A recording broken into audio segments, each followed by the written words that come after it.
Greetings. I am in the suburbs of Savannah. This is the suburbs of Savannah. This was a part of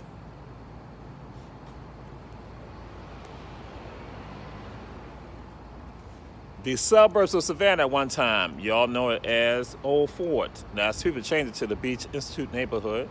Beach Institute is right here, 502 East Harris Street. And this is the suburbs of Savannah. Suburbs. Something occurred during our campaign, and I'm laughing because it's so funny how it came to me also.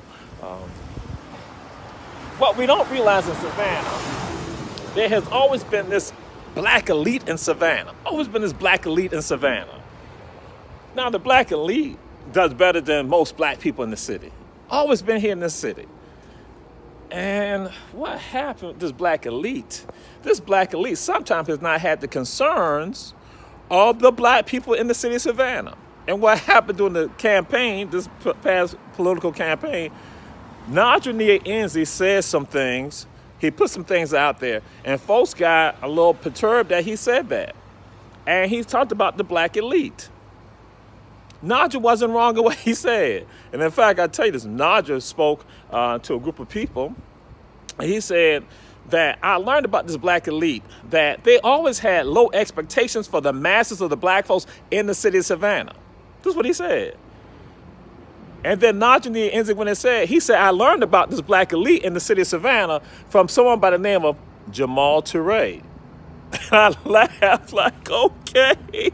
Because then now, I told Najee this back in the 1990s. Because I had done my research when I was at Savannah State, doing research under the guidance of Dr. Annette Brock, because she made us do these papers. And so I'm doing research, doing my own research, and I'm studying stuff also in the library there at Savannah State. And I came across information that talked about people who we give much props to. You have institutions named for them, like Sophronia Tompkins, Frank Callens. Yeah.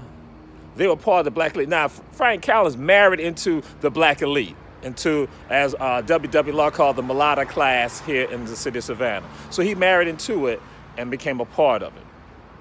And so what happened, what I discovered in my research as a young scholar at Savannah State that just propelled me into where I'm at right now, they talked about how this black elite, Sophronia Tompkins, Frank Callens, did almost the bidding of Caucasians here in the city of Savannah regarding expectations for black folks in the city, the masses of them, that they felt, Sophronia Tompkins, that black women should basically be maids.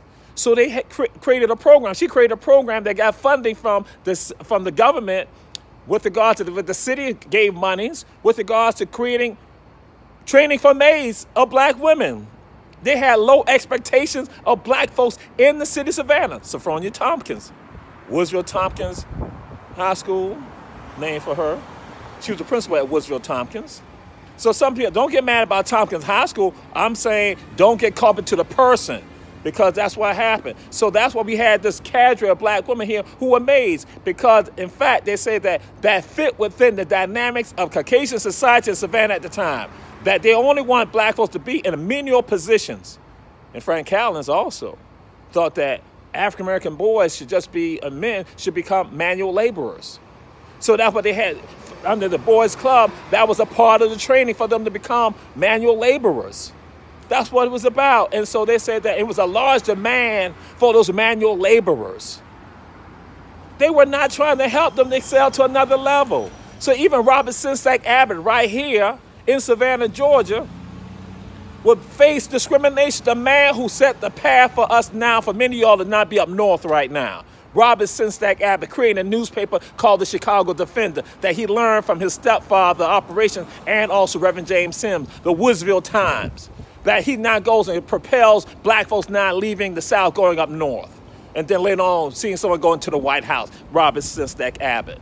But he faced discrimination right here, even in the 1800s. So what Tompkins and with regard to Callan, that is 1900s. So again, we have this group of people who have worked against our interests. So when Najee was saying that is real and that is true, that has been here. Now, some of y'all may not know this man's name. His name is Davis Lee. Davis Lee was a writer, an editor newspaper called the Savannah Journal. Savannah Journal. Oh, yeah. No, not Savannah Tribune, not Savannah Herald. It is the Savannah Journal.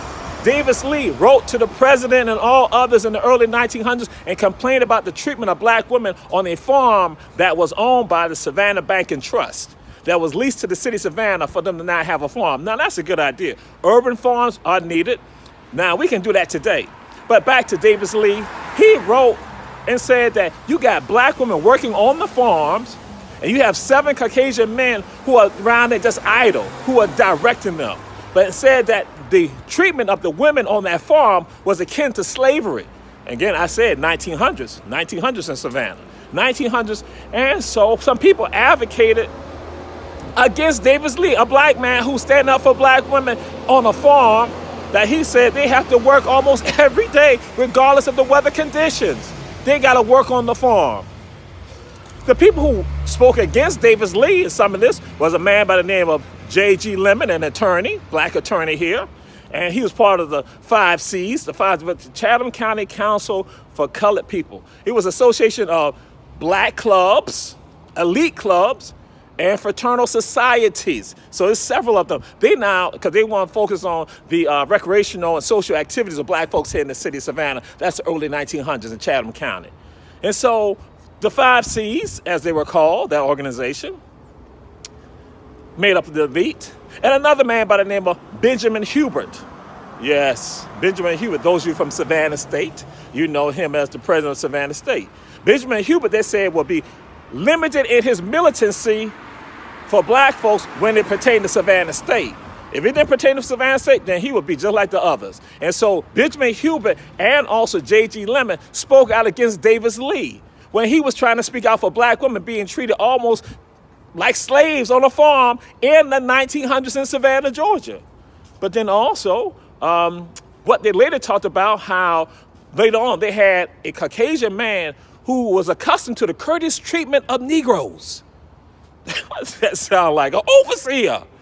So here go the black elite in Savannah not standing up. But Davis Lee coming here from Maryland, who they try to bash him because he not spoke out against them and try to put him down. Say he was a parolee from Maryland. Yeah, he was involved in a murder, a homicide in Maryland, where he was trying to protect another black woman there in Maryland. And so, but later on, the Afro-American, one of the great newspapers here in this country, saw his abilities as a writer while he was in prison. So he now becomes the editor of Savannah Journal.